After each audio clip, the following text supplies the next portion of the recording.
और उधर अरुणाचल प्रदेश एक नया इतिहास रचने जा रहा है। यहाँ 60 विधानसभा सीटों में से 11 पर कांग्रेस के विधायक चुनाव से पहले ही जीत गए।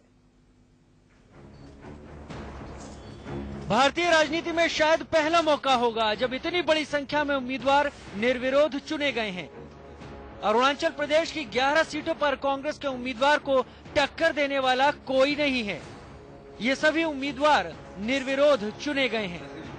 सागली सीट से मुख्यमंत्री नबाम तुकी, पर्यटन मंत्री पेमा खांडू मुक्तो सीट से, नाचो सीट से ग्रामीण विकास मंत्री तंगा बयालिंग, पूर्व डिप्टी सीएम कामेंग डोलो पाके केसंग सीट से, मेम्बो सीट से लोमगो तायेंग, फुरपा सीरिंग डीरंग सीट से, मामानाटुंग सेपा वेस्ट सीट से, नबम रिबिया डोईमुख सीट से, ताकम्पेरियो पालिन सीट से, नेपिन सीट से बामंग फेलिक्स और पुंजीमारा तालिहा सीट से।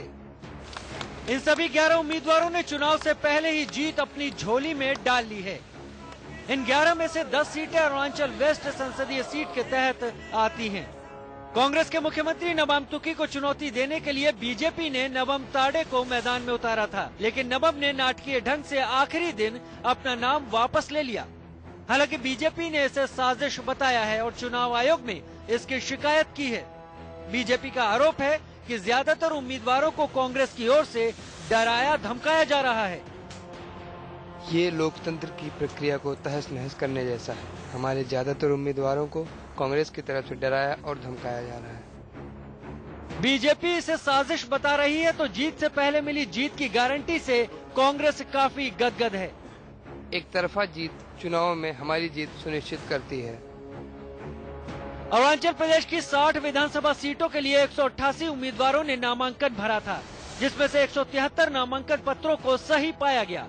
18 उम्मीदवारों ने नाम वापस ले लिए। अब चुनावी मैदान में कुल 155 उम्मीदवार ताल ठोक रहे हैं, जिसमें से कांग्रेस के 60, बीजेपी के 42 और एनसीपी के 9 उम्मीदवार शामिल हैं। अरुणाचल प्रदेश में 9 अप्रैल को विधानसभा और लोकसभा की सीटों के लिए चुनाव होंगे।